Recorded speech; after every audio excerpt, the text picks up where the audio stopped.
से भी है, या तो कंप्लीट लॉकडाउन करे जैसे पहले किया था, या तो ऐसा कर ले कि सब कुछ खुला छोड़ दे जैसे चल रहा था, मेडिकल फैसिलिटीज बढ़ा दे। इस पे क्या राय है आपकी? देखिए, जिस तरीके से कोरोना महामारी बहुत तेजी से फैल रही है, उसके लिए चाहिए था कि आप पहले 15 दिन का लॉकडाउन करें इसकी चेन तोड़ने के लिए। उसके बाद आप ये चीज कर सकते थे कि जिस तरह से केस आते उस तरह से उस एरिया को कंटेन किया जाता, लेकिन ऐसा नहीं हुआ। ये यहाँ पे उल्टे किस्म की बात कर रहे हैं, जो कि लोगों को और खासकर व्यापारियों को जो है वो सही नहीं लग रही है। और व्यापारी जो हमारा चैम्बर ऑफ कॉमर्स है उसने इसका विरोध भी किया है। बिल्कुल। उनका कहना है और ये मेरा मानना है कि जब आप एक चीज लेने जाते हो, अभी क्या है, शादियों का सीजन है, तो शादियों के सीजन में किसी को दुल्हन बनना है, किसी को अपने कपड़े खरीदने हैं, किसी को मेकअप कराना है, किसी को अगर आज सपोज मान लो कि पूजा जी की शादी है, बिल्कुल ठीक है, तो पूजा जी की आज बारात आनी है और वो मेकअप या तो एक दिन पहले कराएगी या एक दिन बाद में कराएगी, तो ये कैसे संभव है? और आपको अगर कपड़े खरीदने हैं तो आप आज के दिन कपड़े नहीं खरीद पाओगे, आज के दिन आप जूते खरीदोगे। तो कहीं ना कहीं जब आपको एक बार निकलना था तो आपको 4 बार निकलना पड़ रहा है उस काम के लिए। बिल्कुल। तो वो रोकने की बजाय वो ज्यादा फैलने का डर है, जो कि सरकार इस चीज को समझ नहीं पा रही है। जो हमारी ब्यूरोक्रेसी है वो रूम के अंदर इस तरह के डिसीजन ले लेती है जो लोगों को गवारा नहीं है। होना तो ये चाहिए कि 15 दिन का लॉकडाउन या फिर 11 से 5 जो है वो लॉकडाउन लगाएं और वीकेंड पे जो है वो पूरी तरह से बंद होना चाहिए। बिल्कुल सर, ताकि इस कोरोना के संक्रमण को फैलने से रोका जाए। लेकिन ऐसा नहीं हो पा रहा है।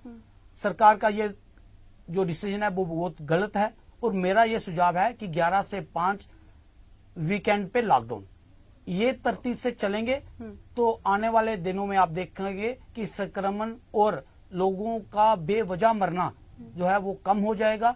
जिस तरीके से आज हमारे स्टेट के अंदर 2,947 मौतें जो हैं वो देखने को मिली हैं इस सेकंड वेव के अंदर। और जब आपको पता है कि सेकंड वेव जो है आने वाली है और आपने उसके ऊपर कोई संज्ञान नहीं लिया, जब आपके पास पर्याप्त मात्रा में ऑक्सीजन थी, बिल्कुल सर, तो आपने उसका निर्यात क्यों किया?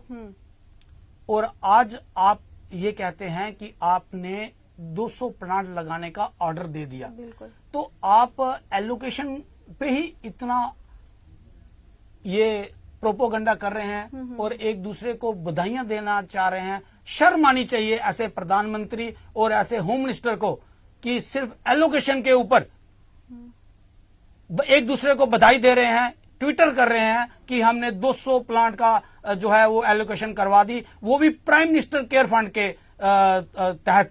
लेकिन मैं पूछना चाहता हूं कि आखिर ये प्राइम मिनिस्टर केयर फंड है किसका? ये वही पैसा है जो लोगों द्वारा दिया गया है और इस पे आपको वाहवाही लौटने का कोई फायदा नहीं है, क्योंकि ये लोगों का फायदा, लोगों का पैसा है और लोगों के हितों में खर्च होगा ना। आप अगर करते, हाँ, गवर्नमेंट अपने पैसे से अगर इस प्रोजेक्ट को एलोकेशन करती तो हम मानते, लेकिन ऐसा नहीं है। ये वही पैसा है जो लोगों द्वारा दिया गया और जिसका आज तक हिसाब जो है वो प्रधानमंत्री नहीं दे पाए हैं कि कितना पैसा प्राइम मिनिस्टर केयर फंड में आया और कितना इन्होंने खर्च किया। सर, मेरा ये भी सवाल है कि जैसे स्कूल कॉलेज अभी बंद कर दिए गए हैं, बट कहा गया है कि 50% अटेंडेंस टीचर्स की रहेंगी, है ना? तो मुझे ये पूछना था कि क्या टीचर्स को कोरोना नहीं हो सकता? सबसे बड़ी बात है कि आज मद्रास हाई कोर्ट को इंटरवीन करना पड़ा। हाँ जी। और उनको ये कहना पड़ा गवर्नमेंट ऑफ इंडिया के खिलाफ और चुनाव आयोग के खिलाफ, बिल्कुल, कि इनके ऊपर मुकदमा दायर होना चाहिए 302 के तहत। हाँ जी।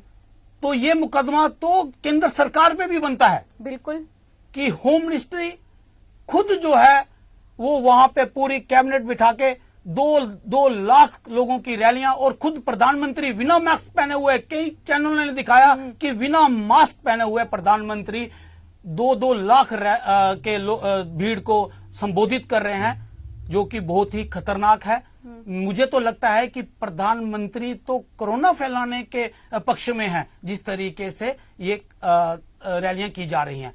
चाहिए तो ये था कि स्कूल पूरी तरीके से बंद होने चाहिए थे, जैसे पढ़ाई ऑनलाइन हो रही थी वैसे होनी चाहिए थी, एग्जाम जो है वो ऑनलाइन लेने चाहिए थे। तो जो हमारी देश की जनता जो है वो तकरीबन उन लोगों की है जो युवा है, जो 18 से 30 साल की उम्र में है। और ये जो दूसरा स्ट्रेन आया है वो स्ट्रेन इन्हीं को ज्यादा अफेक्ट कर रहा है। हाँ जी, बिल्कुल। और ज्यादा लोग जो हैं वो हमारे युवा साथी की मौत हो रही है, जो बहुत ही दुखद है और इससे हमें बहुत पीड़ा है। हमारी संवेदनाएं हैं कि प्रधानमंत्री से फिर रिक्वेस्ट करेंगे कि जहां तक चुनाव हुए हैं वहां तक कराएं और इसके